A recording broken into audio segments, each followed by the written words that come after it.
दोस्तों, किन्नर हिमालय के क्षेत्र में बसने वाली एक मनुष्य जाति का नाम है जिसके प्रधान हिमवत और हिमकूट थे।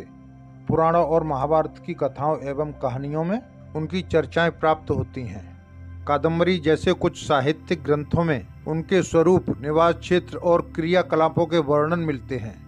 जैसे उनके नाम की प्लस नर से स्पष्ट है कि उनकी योनि और आकृति पूर्ण मनुष्य की नहीं मानी जाती। किन्नरों की उत्पत्ति के बारे में कई कहानियां प्रचलित हैं।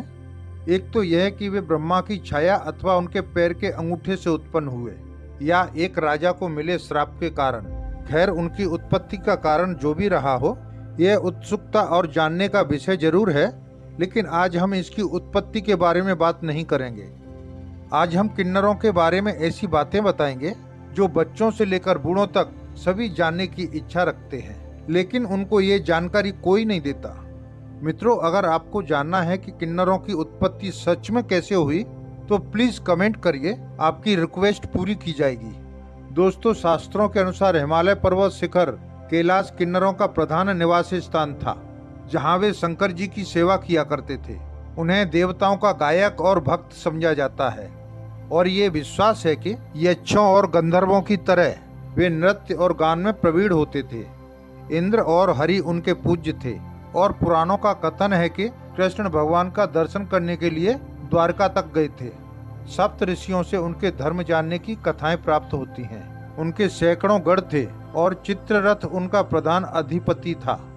मित्रों, आम आदमी इनके मांगने का ज्यादा विरोध नहीं करता और चुपचाप पैसे निकालकर इनके हाथों में पकड़ा देता है। पर क्यों? क्या आपने कभी ये जानने की कोशिश की है? नहीं ना। हम जिसको अच्छे से जानते तक नहीं, उसको ऐसे ही पैसे पकड़ा देते हैं। आपको कई लोग ऐसे भी मिल जाएंगे जो कहते हैं कि उनकी बद्दुआ नहीं लेनी चाहिए, पर क्यों नहीं लेनी चाहिए ये कोई नहीं बताता। लेकिन किसी के न बताने से हमें इनको जानने की तलब और बढ़ जाती है। मित्रों, इस वीडियो के माध्यम से किन्नरों के बारे में हम ऐसी गहरी और छुपी हुई बातों को इस वीडियो में जानेंगे। नमस्कार, भारत ज्ञान शो में एक बार फिर से आपका स्वागत है। मित्रों, मेरी आपसे रिक्वेस्ट है कि अगर आपने अभी तक चैनल सब्सक्राइब नहीं किया है तो प्लीज सब्सक्राइब करके बेल को दबाकर ऑल को प्रेस करना बिल्कुल ना भूलें। आपके ऐसा करने से हमारा मनोबल बढ़ेगा और इसी तरह की अच्छी वीडियो आपके लिए ला सकेंगे। धन्यवाद। दोस्तों, कई लोग किन्नरों और समलैंगिकों में फर्क नहीं कर पाते, पर यह समझ लेना बेहद जरूरी है कि ये दोनों अलग है। कई 100 सालों का इतिहास रखने के बाद 2014 से पहले तक इनको समाज में गिना भी नहीं जाता था। मित्रों, हमारे देश में इस समय 5 लाख किन्नर रहते हैं और कई तरह के घिनौने अत्याचार से जूझते हैं। इनका इतिहास बहुत पुराना है। इनका जिक्र महाभारत और उसके बाद मुगलों की कहानियों में भी मिलता है। महाभारत में अज्ञातवास के दौरान अर्जुन ने बिनहल्लला नाम के एक हिजड़े का रूप धारण किया था। उन्होंने उत्तरा को नृत्य और गायन की शिक्षा भी दी थी। दोस्तों, किन्नरों के बारे में अगर सबसे गुप्त रखा गया है तो वो है इनका अंतिम संस्कार। जब इनकी मौत होती है तो उसे कोई आम आदमी नहीं देख सकता। इसके पीछे की मान्यता है कि ऐसा करने से मरने वाला किन्नर फिर से अगले जन्म में किन्नर बन के पैदा नहीं होगा। इनकी शव यात्राएं रात में निकाली जाती हैं। शव यात्रा को निकालने से पहले शव को जूते और चप्पलों से पीटा जाता है।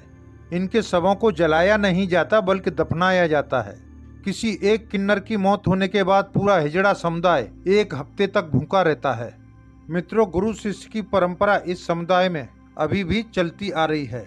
यह समुदाय खुद को मंगलमुखी मानते हैं, इसीलिए ये लोग शादी, जन्म समारोह जैसे मांगलिक कार्यों में ही भाग लेते हैं।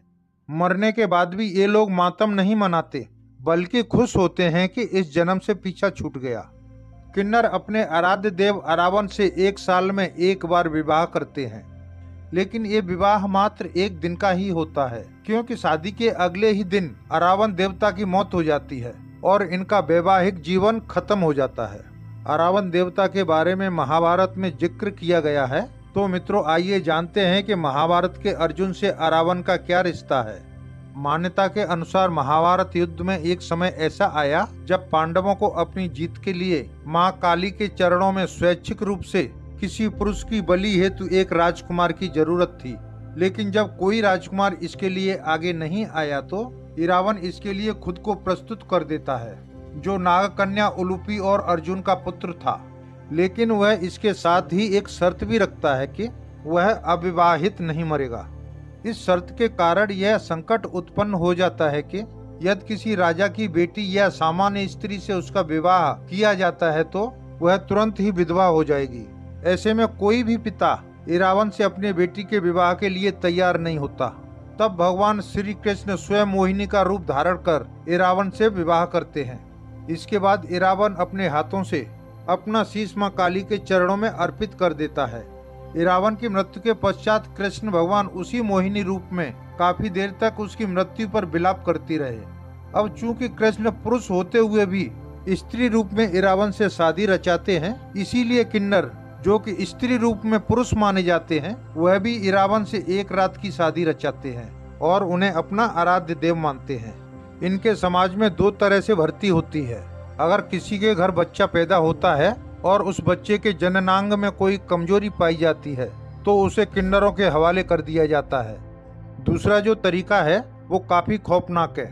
अगर यह समुदाय किसी ऐसे आदमी या लड़के को देखता है जिसकी चाल थोड़ी ढीली हो या शरीर नाजुक और खूबसूरत हो, फिर ये लोग ऐसे लड़कों से संपर्क और नजदीकियां बढ़ाने की कोशिश करते हैं और मौका मिलते ही ये समुदाय उनको बदिया कर अपने साथ शामिल कर लेता है। किसी को बदिया करने का मतलब होता है उसके शरीर के हिस्से के उस अंग को काट देना जिसके बाद वह कभी लड़का नहीं रहता।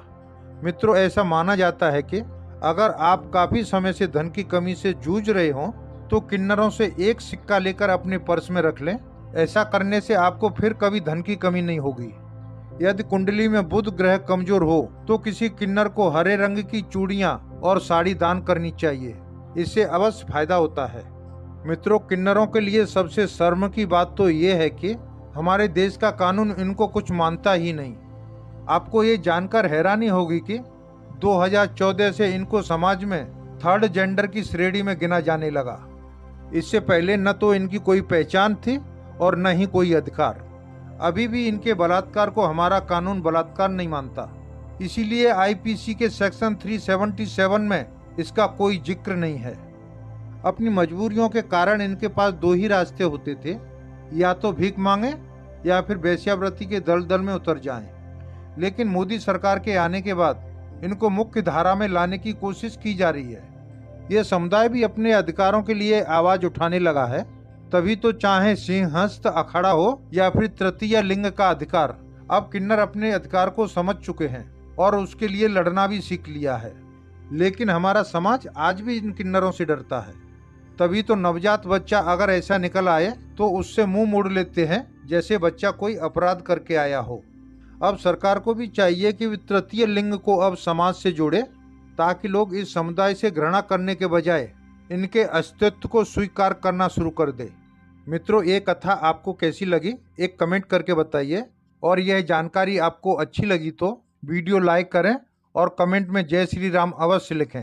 Thank you for watching my video. जय हिंद, वंदे मातरम।